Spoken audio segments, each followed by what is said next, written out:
من الشيطان الرجيم. بسم الله الرحمن الرحيم. وبه نستعين وهو خير عاصر ومعين.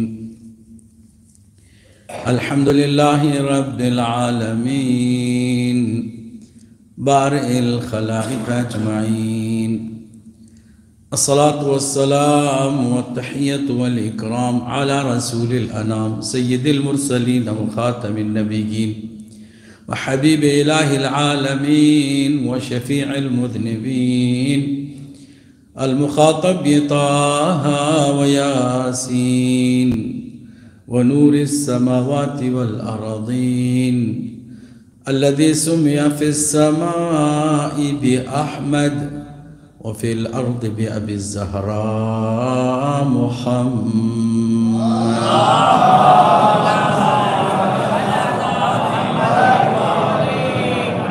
وعلى أهل بيته الطيبين الطاهرين المعصومين المظلومين المنتجبين المكرمين الميامين الذين أذهب الله عنهم الرجس وطهرهم تطهيرا.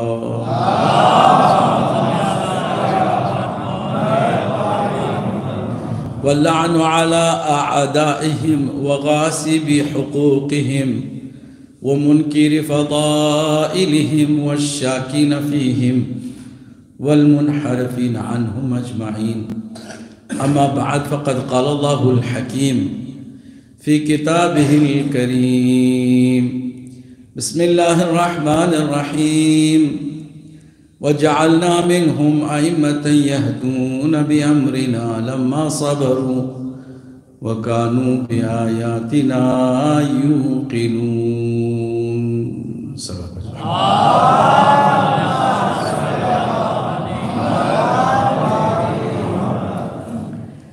عزیزان گرامی، اللہ سبحانہ وتعالیٰ کا کروڑوں بار شکر ہے کہ اس نے ہمیں ایک بار پھر آپ سے خطاب کی توفیق عطا فرمائی. اور یقیناً آپ لوگوں کو یاد ہوگا کہ پچھلے سال ہم نے پورے ایک عشرے میں صدیق کبریٰ سلام اللہ علیہا کے خطبے کی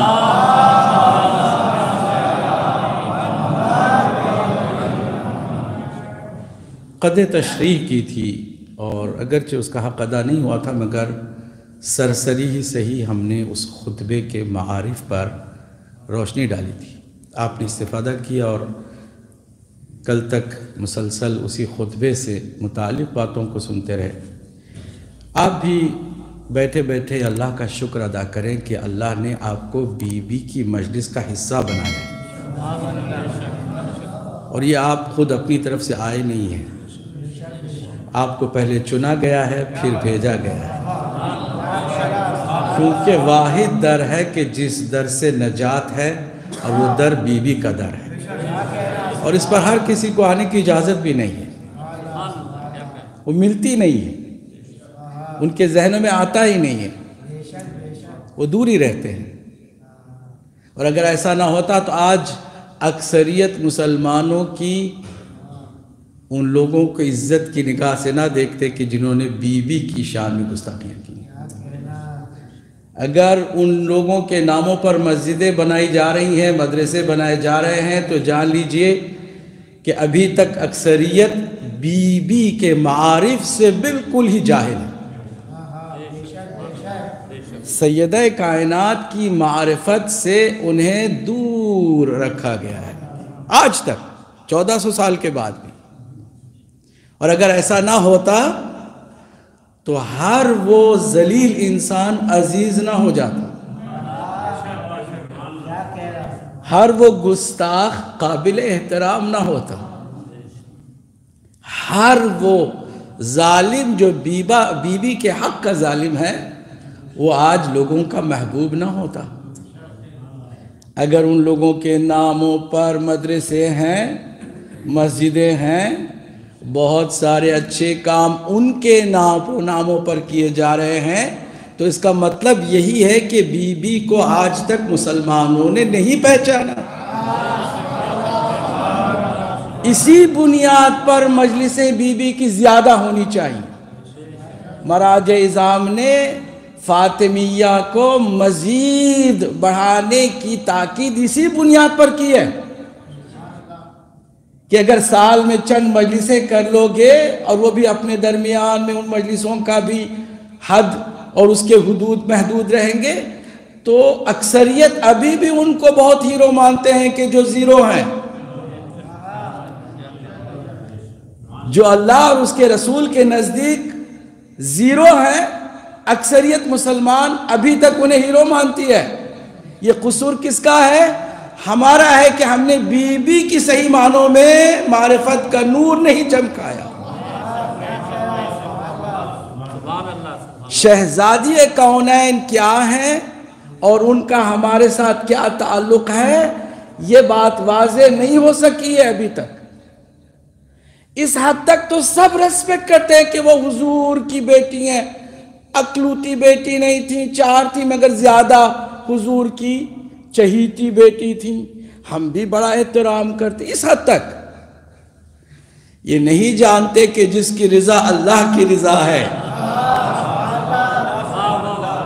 اور جس کی ناراضگی اللہ کی ناراضگی. یہ بات نہیں سمجھ پاتے کہ بی بی نے جس کو جھٹلا دیا ہے وہ کبھی بھی عزیز ہو نہیں سکتا ہے. دلوں میں اس کو جگہ نہیں دی جانی چاہیے کہ جس دل بی بی سے نکل چکا ہو. شہزادی نے جس کو اپنے دل سے نکال دیا ہو اس کو تم اپنے دل میں بساؤ گے تو نجات نہیں پاؤ گے. اس حقیقت کو بار بار بتانے کی ضرورت ہے. بی بی کا خطبہ کل اسلام کی حقیقتوں کا بولتا ہوا مسلسل واضح کرتا ہوا ایک ایسا چراغ ہے کہ جب بھی اس کی طرف جاؤ گے تمہیں ہدایت بھی ملے گی، نجات بھی ملے گی.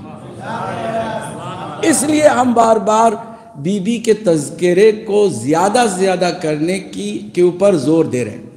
اگر کربلا کا واقعہ بھی ماتمداران، عزاداران اور سوگواران سید الشہداء کم کرتے، توجہ اس پر کم دیتے تو آج یزید جیسے رسوا ہوا ہے کبھی نہ ہوتا.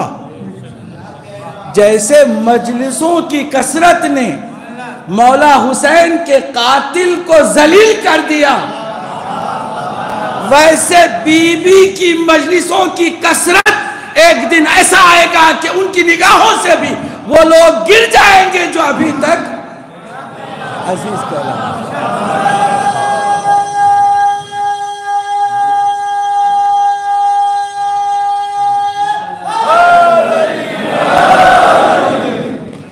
اور اس جملے کو بغیر مبالغے کے آپ کے سامنے رکھتا ہوں اور پوری ذمہ داری کے ساتھ رکھتا ہوں. پوری توجہ سے سنیے گا. بی بی کی کل عمر 18 سال مگر کارنامہ ایسا کیا کہ 1,01,24,000 انبیاء کی محنتیں ایک طرف اور سیدہ کی مجاہدت ایک طرف. چہ بسا سیدہ کی مجاہدت انبیاء کی محنتوں پر غالب آ جائے کیونکہ کام بی بی نے وہ کیا کہ جو کسی نبی سے بھی نہیں ہو سکا. یہ بات ذرا غور سے سنیے. کوئی اس میں غلو نہیں ہے، اس میں کوئی مبالغہ نہیں ہے. چند دلائل آپ کے سامنے رکھیں گے تو آپ خود محسوس کریں گے کہ واقعاً بی بی نے وہ کارنامہ انجام دیا ہے کہ جس کی بدولت کہا جا سکتا ہے کہ اس کی 18 سالہ عمر حضرت نوح کی 900 سال کی تبلیغی عمر سے زیادہ مفید رہی ہے.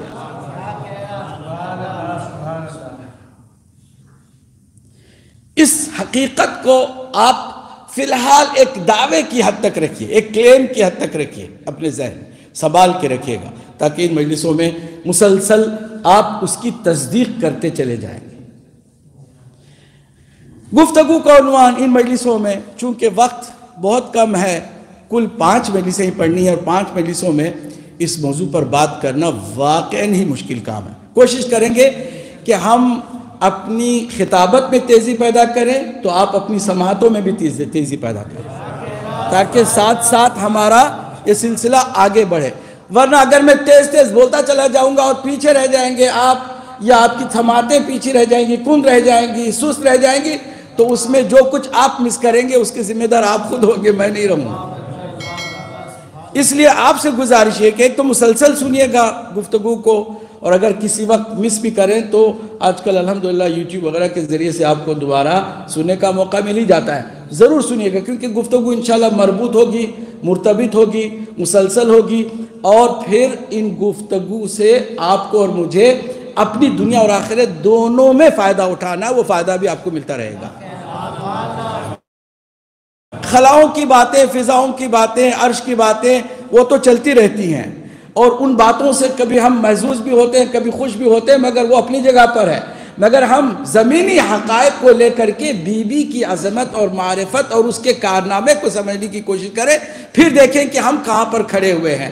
ہم اگر اس موقع پر ہوتے جس موقع پر سلمان تھے، اس موقع پر ہوتے جس موقع پر ابوذر تھے، اس موقع پر ہوتے جس موقع پر عمار تھے، اگر اس موقع پر ہوتے جس موقع پر وہ جو خاص مولا کے چاہنے والے تھے، اگر ہم ہوتے تو کیا ہم کرتے؟ کیا ان کے ساتھ ہوتے، یا پھر ان اکثریت کا حصہ ہوتے کہ جنہوں نے صرف تماشا دیکھا ہے، کچھ نہیں کیا ہے، صرف تماشا دیکھا. بہت زیادہ آہ سرد کھینچی ہے. سنا ہے کہ سیدہ کے دروازے پہ لوگ جا رہے ہیں، سنا ہے، آگے بھی آئے، دیکھا بھی ہے. افسوس ہے، ایسا ان کو نہیں کرنا چاہیے تھا. بس اسی حد تک اکثریت تھی نا. کیا ہمارا حال بھی ان اکثریت کے ایٹیٹیوڈ جیسا ہی ہے، یا ہمارے اندر کچھ تبدیلی ہے؟ نہیں، ہم وقت پڑے تو ابوذر بھی ہیں، وقت پڑے تو ہم سلمان بھی ہیں، وقت پڑے تو ہم مقداد بھی ہیں، وقت پڑے تو ہم عمار بھی ہیں، وقت پڑے تو میسم بھی ہیں. ان سب باتوں کا ہمیں اسی وقت اندازہ ہوگا کہ ہم ماضی کو آئینہ بنائیں اور اپنے حال کو اس ماضی میں دیکھیں. اپنا چہرہ خود دیکھیں، کسی کو بتانے کی ضرورت نہیں ہے. ہر کوئی یہاں پر الحمدللہ اپنے حالات سے زیادہ واقف ہے، اس کی سوچ سے واقف ہے، اس کے عمل سے واقف ہے، اس کے خیالات سے وہ خود واقف ہے. وہ خود دیکھے اور اس ماضی کے آئینے میں دیکھے کہ وہ کہاں پر ہے اور وہ کہاں پر ہوتا اور کہاں پر اسے ہونا چاہیے تھا. یہ بہت مجلسوں کا فائدہ یہی تو ہے نا. مجلسوں میں اگر ایسا نہ ہو، اگر خالی ماضی کی باتیں، وہ بھی اچھی باتیں، میٹھی میٹھی باتیں ہوں، اور ہمیں صرف مزہ آئے اور محظوظ ہوتے رہیں اور نعرے لگا کے خوش ہو کے چلے جائیں، تو اس سے وہ فائدہ جو ظاہری ہے وہ تو آپ کو مل جائے گا، مگر حقیقی فائدہ آپ کو نہیں مل سکے گا. اس لیے گزارش ہے کہ آپ مسلسل توجہ کے ساتھ سنیے گا. سماعتوں کو بھی آپ تیز کر لیجئے گا. تیار ہے بالکل؟ آپ ایک جاندار صلوات پڑھ دیں، محمد و آل.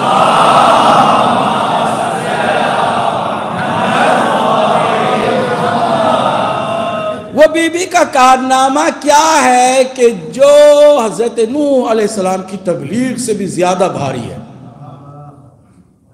وہ کیا کارنامہ ہے بی بی کا کہ باقی انبیاء کی ساری محنتیں پھیکی پڑ جاتی ہے بی بی کے اس کارنامے کے مقابل میں؟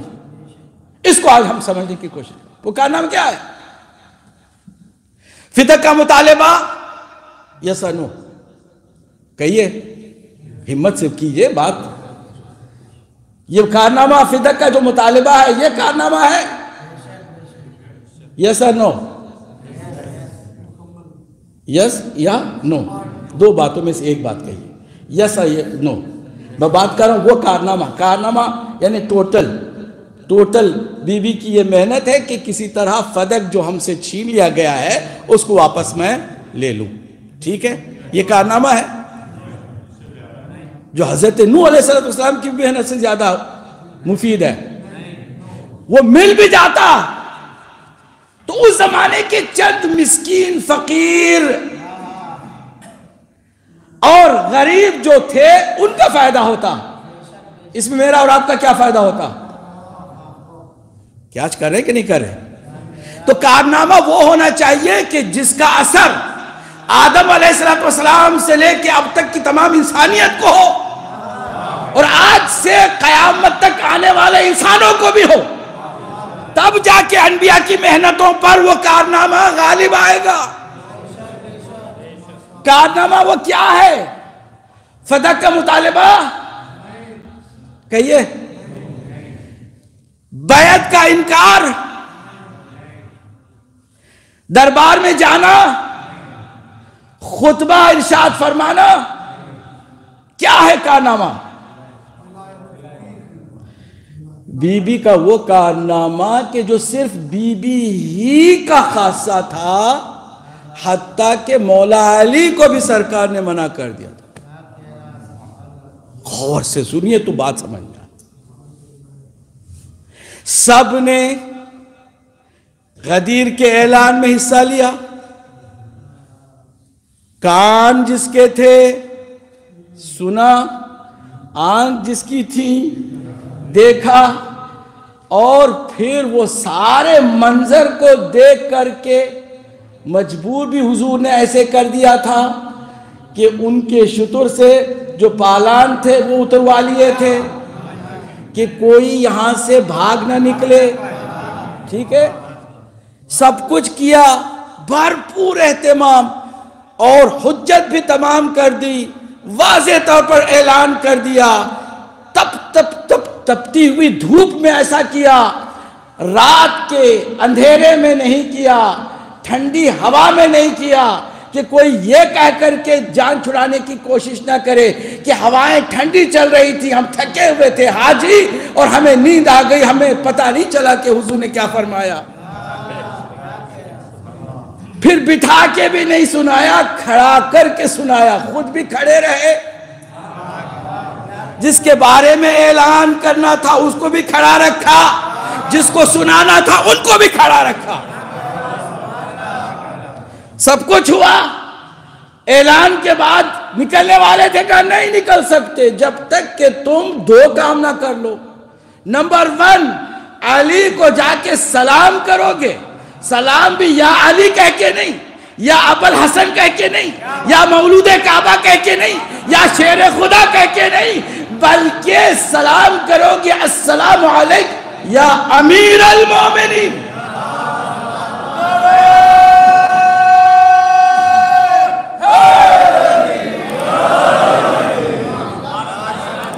امیر المومنین مانو، اگر تم مومن ہو تو امیر مان کے چلو۔ توجہ سے سنیے گا، حج کر لیا ہے نا، اب تمہارے اختیار میں حج کے بعد بھی تم غیر مومن بن جاؤ، یا حج کے بعد مومن ہونے کی سند بھی لیتے جاؤ۔ مومن ہونے کی سند یہ ہے کہ تم اپنے امیر کو پہچانو، پہچان کے امیر المومنین کہہ کے سلام کرو، ٹھیک، ایک یہ کام۔ دوسرا، بیعت کرو، بیعت کرو۔ کچھ صحابہ نے اس سے بھی زیادہ تیسرا کام بھی کر دیا۔ بھئی میں کوئی غدیر نہیں پڑھ رہا، میں بتانا چاہ رہا ہوں کہ کیا ہوا۔ اعلان سنا، بھرپور لفظوں کی وضاحت کے ساتھ، آگے پیچھے ساری باتوں کو سمجھاتے ہوئے، عملی طور پر سب کو مجبور کیا، لمبی قطار لگائی، بڑی لمبی صفیں تھی، صحابہ 1-2 تو نہیں تھے۔ اب چلیے 80,000 تو مانتے ہیں نا، چلے 72,000 تھے، کچھ بھی تھے مگر ہزاروں کی تعداد تھی۔ سب کو کہا کہ لائن میں لگو، اور ایک خیمے میں مولا علی کو بٹھایا تھا، کہا تھا کہ ہر کوئی اب آئے گا، آپ کو سلام کرے گا، پھر آپ کی بیعت کرے گا۔ 2 کام۔ تیسرا کام کو صحابیوں نے بڑھ چڑھ کے کر دیا۔ وہ تیسرا کام کیا؟ مبارک ہو، مبارک ہو حضور۔ حالانکہ ضرورت نہیں تھی، مگر تیسرا کام بھی کر دیا۔ اور کیا کہہ کے کیا وہ بھی آپ صاحب، لقد اصبحت مولائی، اب مولا میرے بن گئے، وہ مولا کل مؤمن و مومنہ، یعنی مبارکبادی دینے والا یہ بھی جانتا ہے کہ یہ آج کے مومن اور مومنہ کی بات نہیں ہو رہی ہے، قیامت تک کہ جب بھی کسی کو مومن ہونا پڑے گا اسے علی کو اپنا مولا ماننا پڑے گا۔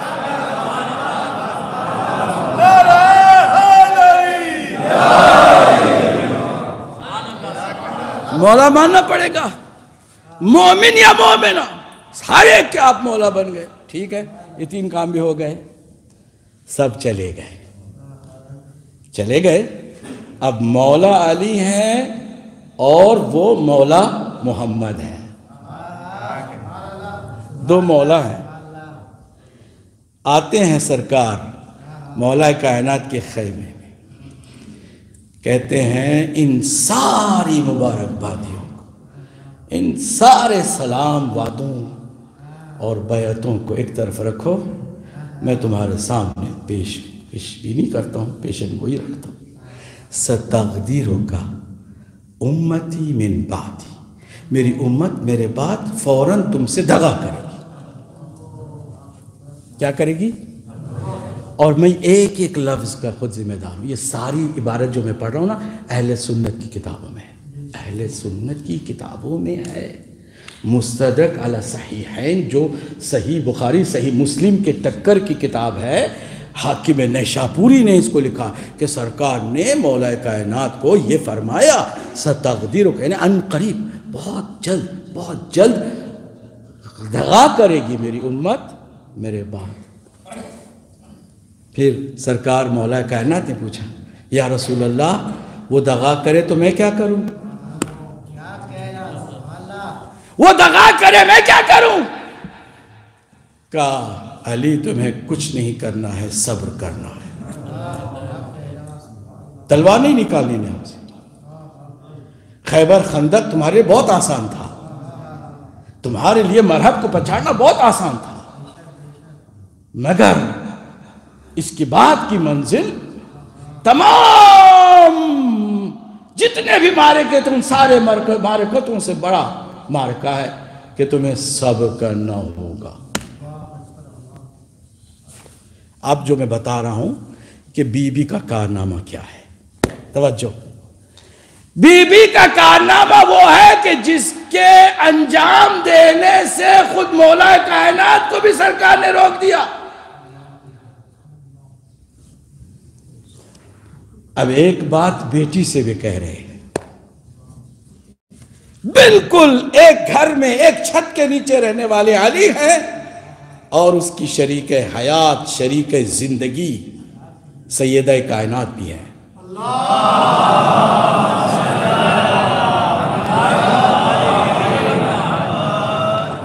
بیٹی سے فرمایا بیٹی حق کو تم نہیں چھپاؤ گی، تم احتجاج کرو گی، یہ تمہارا ٹاسک ہے، یہ تمہارا ہدف ہے، اور اس کے لیے تمہیں بہت سارے مظالم کا سامنا کرنا پڑے گا۔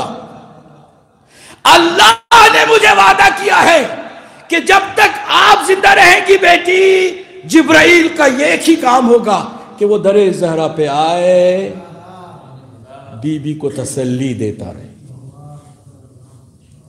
کیونکہ ایک بہت بڑا کارنامہ تم کو کرنا ہے، وہ کارنامہ جو حضرت نوح علیہ السلام کی تبلیغی کارنامے سے بھی بڑا ہے، تمام انبیاء کی محنتوں سے زیادہ وہ کارنامہ بہت عظیم ہے کہ اسی کارنامے کی بلبوتے پر ٹوٹل نظام اسلام ہے۔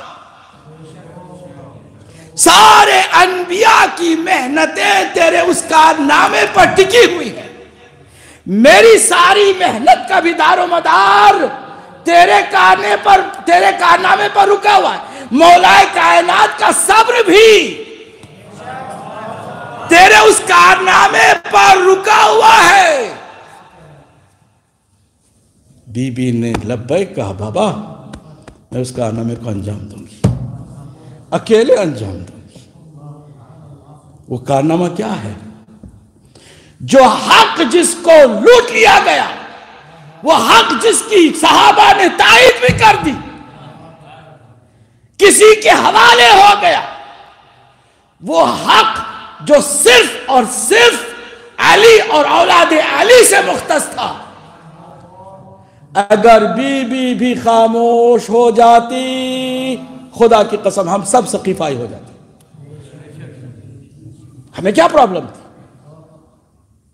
علی صبر کر رہے، جنگ نہیں کر رہے، یہ بھی نہیں کہ گوشہ نشین ہو کر گھر میں بیٹھ گئے ہیں احتجاج کرتے ہوئے، بلکہ مولا کائنات مسجد میں بھی جا رہے ہیں، ان کے ساتھ نمازیں بھی پڑھ رہے ہیں، لوگوں میں پروپیگنڈے ہو رہے ہیں کہ علی اب خاموش ہو گئے، بعض نے پروپیگنڈے کو حقیقت کا روپ دیتے ہوئے کہا کہ علی نے بھی بیعت کر لی.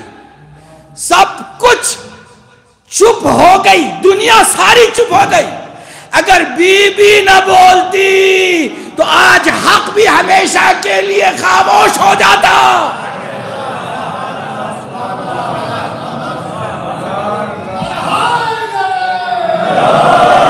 بی بی کا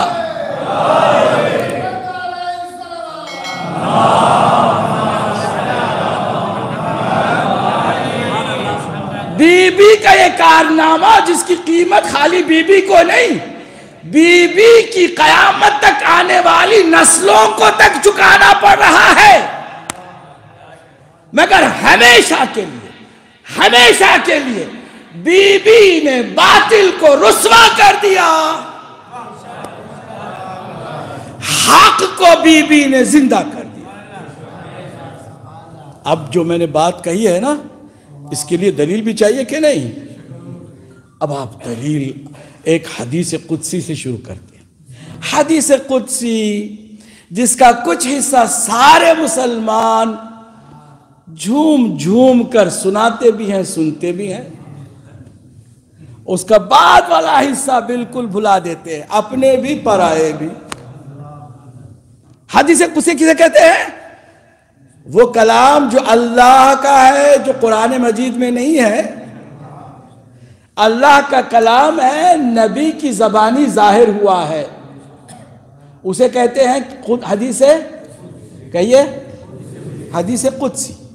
ٹھیک، حدیث قدسی کیا ہے؟ ایک ٹکڑا جو سب کو معلوم ہے. وہ کیا ہے؟ اللہ سبحانہ وتعالیٰ نے فرمایا یا احمد، اے میرے احمد، اے میرے محبوب، میرے شاہکار خلقت، اے میرے نور مجسم، اے میرے محبوب، اے میرے حبیب، اے احمد، لولاک لما خلقت الافلاق. اگر آپ نہ ہوتے تو اس پوری کائنات کو خلق نہ کرتا. اب نعتوں میں بھی یہ بات آ گئی، ہر محفل میں یہ تذکرہ ہونے لگا، اپنے بھی پرائے دونوں سناتے ہیں. لولاک لما خلقت الافلاق، اللہ نے فرمایا حبیب آپ نہ ہوتے تو افلاق کو میں خلق کہیے نہ کرتا. مگر حدیث قدسی کامل نہیں ہے. آگے کیا ہے؟ فرمایا وَلَوْلَا عَلِيٌّ لَمَا خَلَقْتُكَ، اگر علی نہ ہوتے تو میں آپ کو بھی خلق نہ کرتا. عجیب، یہاں تو مبالغے کی، غلو کی بو آ رہی ہے، یہاں تو گڑبڑ ہے، معاملہ گڑبڑ ہوتا جا رہا ہے. یہ کیا بات ہوئی؟ ذرا اس سے بھی زیادہ خطرناک بات جو آج بھی بعض لوگ اسے کہتے ہوئے پڑھتے ہوئے ڈرتے ہیں، وَلَوْلَا فَاطِمَةَ لَمَا خَلَقْتُكُمَا، اگر فاطمہ نہ ہوتی تو آپ کو بھی اور علی کو بھی، دونوں کو بھی خلق نہیں.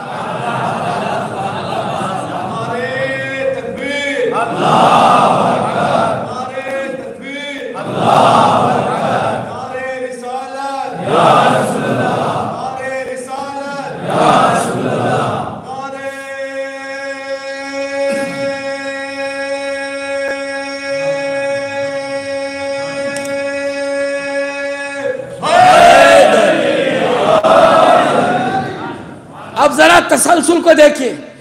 اے حبیب اگر آپ نہ ہوتے تو کائنات، یہ افلاق کسی کو خلق نہ کرتا.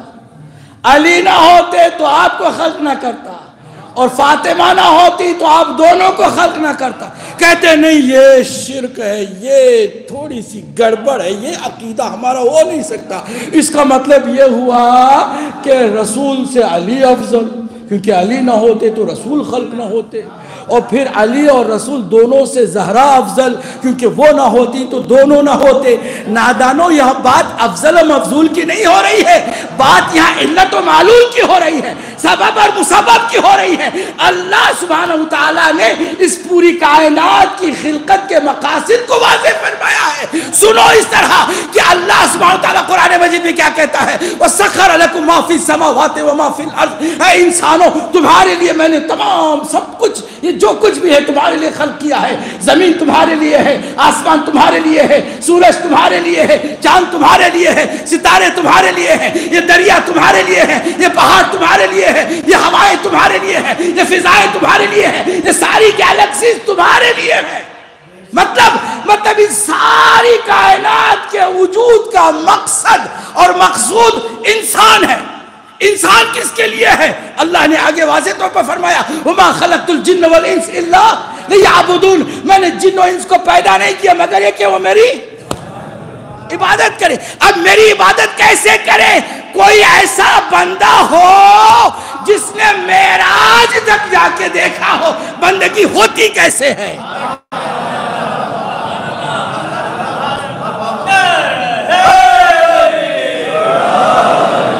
بندگی کون سکھائے گا؟ اگر اس پوری کائنات کو میں نے خلق کیا تھا کہ انسان کے اختیار میں ہو, انسان میری عبادت کے لیے ہو, میری عبادت ہو نہیں سکتی جبکہ میرے حبیب کی رسالت نہ ہو. اور رسالت ہوگی, عبادت کا مفہوم واضح ہوگا. آگے خالی رسول کی رسالت ہوگی تو اس کی گواہی کون دے گا؟ اس کو انڈوز کون کرے گا؟ اس کے اعتبار کو کون بڑھائے گا؟ آگے قرآنی ہے, سورہ رات کی آخری آیت ہے کیا وَيَقُولُ الَّذِينَ كَفَرُوا لَسْتَ مُرْسَلًا. یہ لوگ جو کافر ہیں آپ کو رسول نہیں مانتے, کہتے ہیں آپ مرسل نہیں ہیں, آپ رسول نہیں ہیں. تو آپ اس سے کیوں گھبراتے ہیں؟ آپ کیوں پریشان ہوتے ہیں؟ پوری دنیا نہ مانے آپ رسول ہیں, صرف 2 گواہیاں چاہیے ہیں. ایک بھیجنے والا گواہی دے دے جو کہ میں ہوں, اسی لیے کہہ دیجئے یا رسول اللہ, اے میرے حبیب کہہ دیجئے قُلْ كَفَى بِاللَّهِ شَهِيدًا بَيْنِي وَبَيْنَكُمْ وَمَنْ عِنْدَهُ عِلْمُ الْكِتَابِ. ایک میں بھیجنے والا گواہی دے رہا ہوں کہ آپ رسول ہیں, اور ایک زمین پر ابو تراب ہے جس کے پاس کل کتاب کا علم ہے, وہ اگر گواہی دے دے کہ آپ رسول ہیں تو آپ کے لیے کافی ہے. سارے دنیا کے انسان جائیں بھاڑ میں, پوری دنیا. اسی لیے ہم کہتے ہیں کہ اگر نبی حضرت نوح کی پیروی کرنے والے, اطاعت کرنے والے اور ایمان لانے والے کم ہیں تو نبی نوح کی کسی عظمت میں کوئی کمی نہیں آتی ہے. پوری دنیا بھی نہ مانتی, 900 سال محنت کرنے کے باوجود, حتیٰ گھر کی بیوی نہ مانتی اور بیٹا بھی نہ مانتا, تب بھی نوح علیہ السلام اولو العزم پیغمبر ہیں. کہیے ہیں کہ نہیں ہے؟ ہیں. کیوں ہے؟ اس لیے کہ بھیجنے والے نے گواہی دے دی تو کافی ہے. اور چونکہ یہ قیامت تک چلنے والی رسالت ہے رسول کی, اس لیے خالی بھیجنے والے کی نہیں, ایک ایسے انسان کی بھی گواہی چاہیے کہ جو اسی کی طرح بالکل معصوم ہو, علم کل کا مالک ہو. ٹھیک, اب بتائیے, اب وہ جو حدیث ہے دوبارہ دہراؤں تو آپ کی سمجھ میں آ گئی کہ نہیں آ گئی؟ لولاک لما خلقت الافلاک. اے حبیب آپ نہ ہوتے تو افلاک کو خلق نہ کرتا. افلاک میں نے پیدا اس لیے کیا کہ انسان نہ ہوتا تو افلاک نہ بناتا. انسان بنایا افلاک کے مقصد کو پورا کرنے کے لیے. انسان کو میں نے عبادت کے لیے پیدا کیا. عبادت آپ سمجھائیں گے تو سمجھ میں آئے, ٹھیک, آپ بتائیں گے تو عبادت کا حق ادا کریں گے بندے. تو پھر آپ نہ ہوتے تو عبادت کا مقصد بھی پورا نہ ہوتا. اس لیے آپ نہ ہوتے تو میں کائنات کو فضول ایسے کہیے نہ بناتا, اور اگر علی نہ ہوتے تو آپ کو بھی نہ بناتا, کیونکہ جب آپ کی رسالت کو کوئی انڈوز کرنے والا ہی نہیں ہے.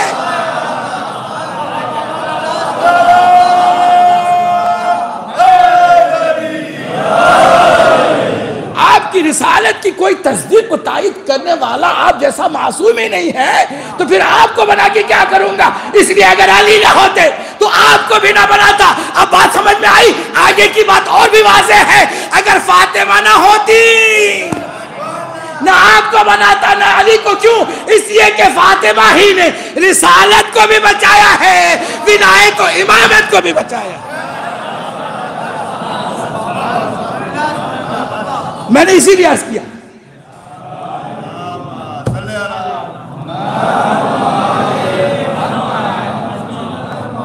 ایک روح افزا صلوات پڑھ دے محمد و آلہ.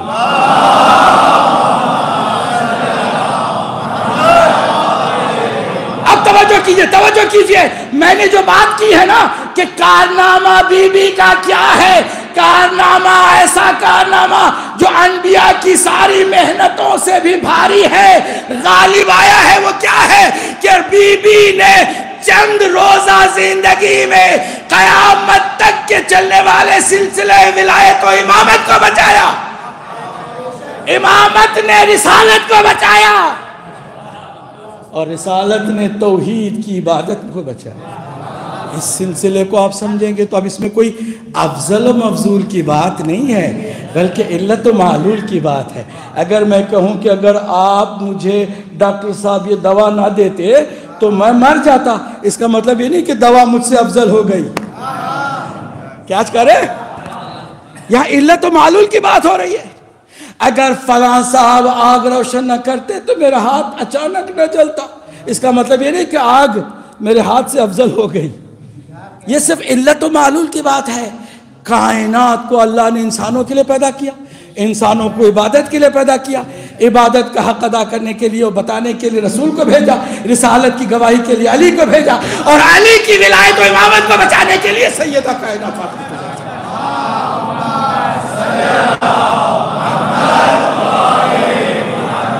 اب اگر یہ بات واضح ہو گئی ہے، اب اگر کسی کے دل میں کوئی وہم یا شک یا شبہ نہیں رہ گیا کہ یہ غلو ہو گیا، یہ کوئی گڑبڑ والی بات ہے، اگر سب کی بات سمجھ میں آ گئی ہے تو مجھے ایک صلوات سے مطمئن کیجئے گا.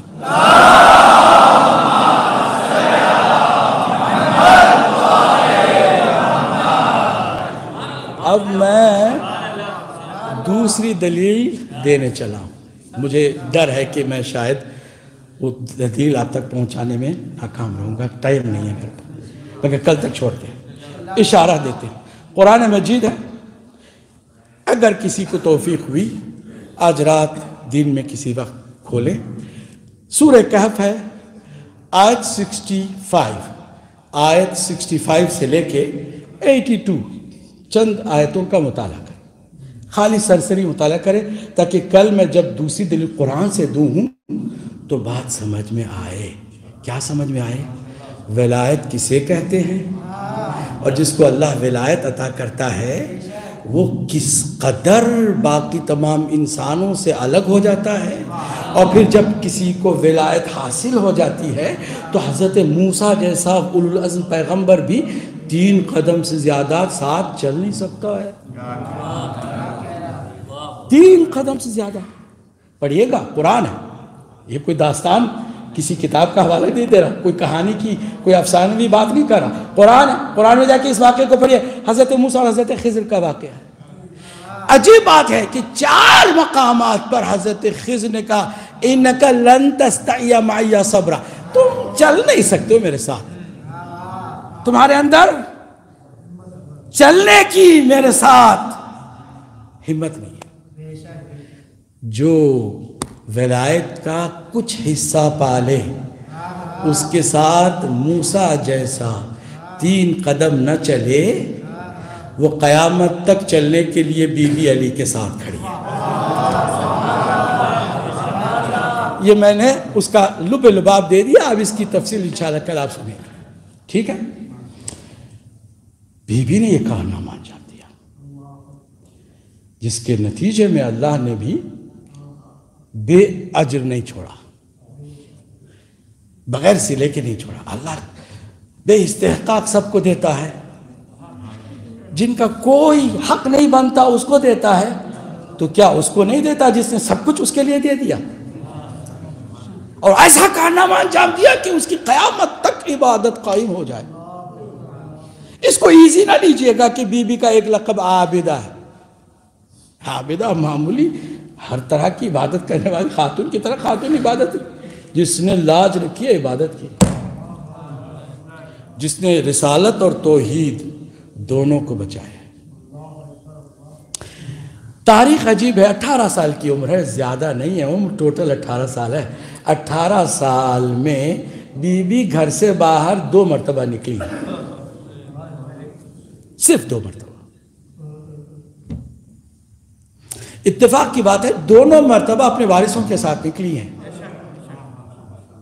اپنے وارثوں کے ساتھ، اکیلی نہیں نکلی ہیں، خاتون جنت ہیں، یہ عصمت کبریٰ کی مالکہ ہیں، یہ مرکز عصمت و طہارت ہے، یہ ایسی محوریت والی ذات ہے کہ انبیاء اور اوصیاء اور اولیاء سب جہاں سے معرفت کی بھیک مانگے،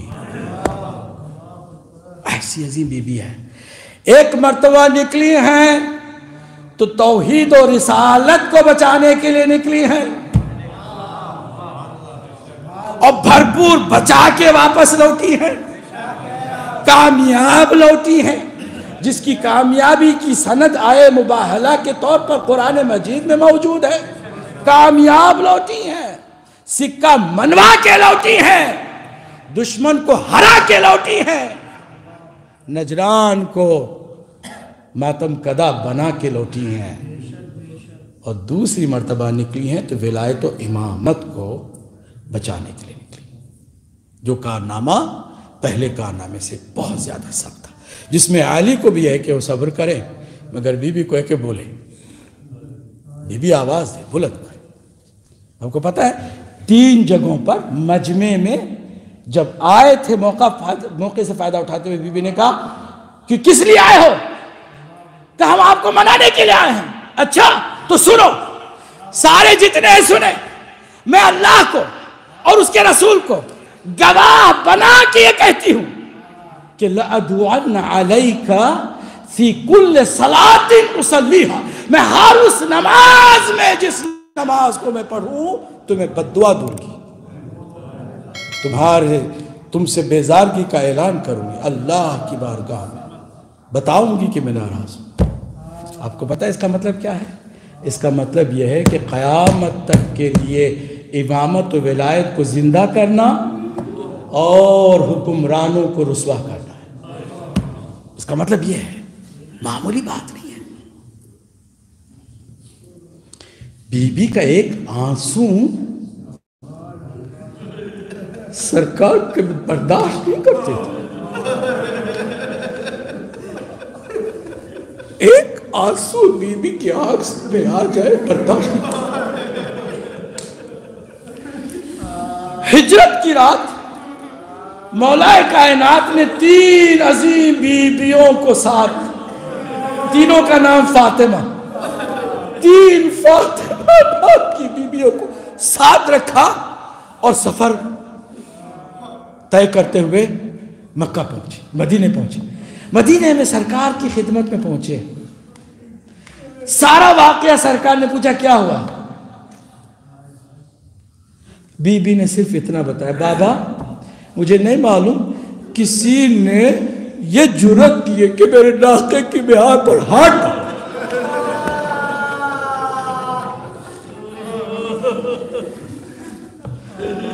عالمین کے لیے رحمت بنا کے بھیجا ہوا رسول وما ارسلناک الا رحمت للعالمین، جس کے لیے قرآن سند دے رہا انک لعلی خلق عظیم، آپ اخلاق کے آخری درجے پر فائز ہیں حبیب، آپ اخلاق کی انتہا ہیں، آپ رحمت کی انتہا ہیں، مگر آپ جانتے ہیں کیا فرمایا آپ نے فرمایا کہ اللہ مجھے وقت دے کہ جب میں لوٹوں مکہ تو اس آدمی کو ڈھونڈ نکالوں گا اور اس کو قرار واقعی سزا دوں گا۔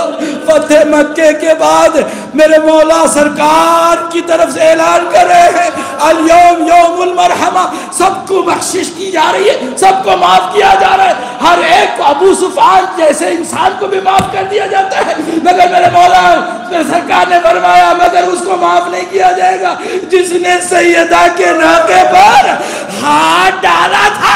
میں کہوں گا مولا اے میرے سرکار یا رسول اللہ، ابھی آپ کا کفن میلا بھی نہیں ہوا، ابھی آپ کا کفن میلا بھی نہیں ہوا، ارے ناقے پہ ہاتھ ڈالنا تو دور کی بات ہے، دروازے پر آپ کی بیٹی کے دروازے پر آئے ہیں، دھمکیاں دیتے ہوئے آئے ہیں، اور پھر دھمکیوں کے ساتھ آگ اور لکڑی کو لے کر آئے ہیں۔ مسلمانوں بتاؤ کہ کیا وہ لوگ معاف کر دیے جائیں گے؟ اگر وہ معاف کر دیے جائیں تو دنیا کے کوئی قاتل، کوئی مجرم، کوئی ظالم جہنم میں نہیں جا سکتا ہے، کیونکہ سارے ظالم کہیں گے جو سیدہ کا ظالم معاف ہو سکتا ہے، تو ہم نے کسی پر ظلم کیا تو کون سی ایسی بات ہو گئی؟ عزاداروں، بی بی کی شخصیت ہے حق و باطل میں فرق واضح کرنے کے لیے۔ بی بی نے یہ کیا ہے، اپنی ناراض ہونے کا اعلان کیا ہے۔ ہم سے کہا جاتا ہے، سنے کے جملے کو، ہم سے کہا جاتا ہے کہ آپ لوگ عجیب عجیب باتیں کرتے ہیں، مصائب میں چلے جاتے تو بھول جاتے ہیں، کہہ دیتے ہیں کہ بی بی اتنا روتی تھی کہ پڑوسیوں کی نیند میں خلل واقع ہوتا۔ دوسری طرف جب نارمل ہو جاتے ہیں آپ تو کہتے ہیں کہ بی بی تو ایسی عظیم بی بی تھی کہ جو پڑوسیوں کے حق میں دعا کیا کرتی تھی۔ ارے بی بی اگر وہ پڑوسیوں کے حق میں دعا کرنے والی تھی تو پھر وہ ڈسٹرب کیوں کرتی تھی؟ نیند میں ان کے خلل کیوں پیدا کرتی تھی؟ نادانو، دونوں باتیں صحیح ہیں۔ بی بی رو کر کے احتجاج کر رہی ہے، تمہیں کیا سونے کی پڑی ہے؟ کیا تم سونے کا حق رکھتے ہو؟ ارے جس مدینے میں وارث مدینے کے گھر کو جلا دیا جائے،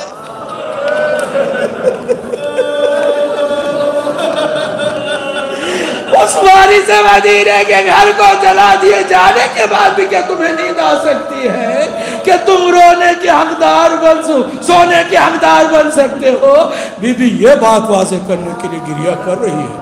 گریہ جب کرتی تھی نا بی بی تو پرندے بھی گریہ میں شامل۔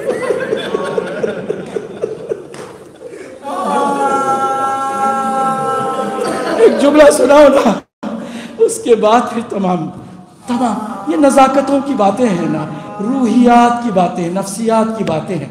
جو کائنات کی سب سے بڑی سچی ہو، جس کی صداقت کا کلمہ فرشتے بھی پڑھتے ہوں، انبیاء بھی پڑھتے ہوں، اس بی بی کو کوئی نیا مسلمان آئے اور جھٹلا دے۔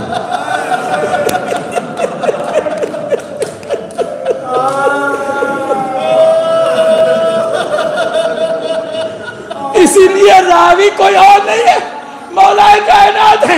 جب بی بی گھر کی طرف آئی ہے نا، وہ کوئی باہر نہیں تھا، بہت دور دربار جہاں ابو بکر رہا کرتے تھے، وہاں سے مسجد سے واپس آئی ہے نا تو بڑی دیر لگی ہے۔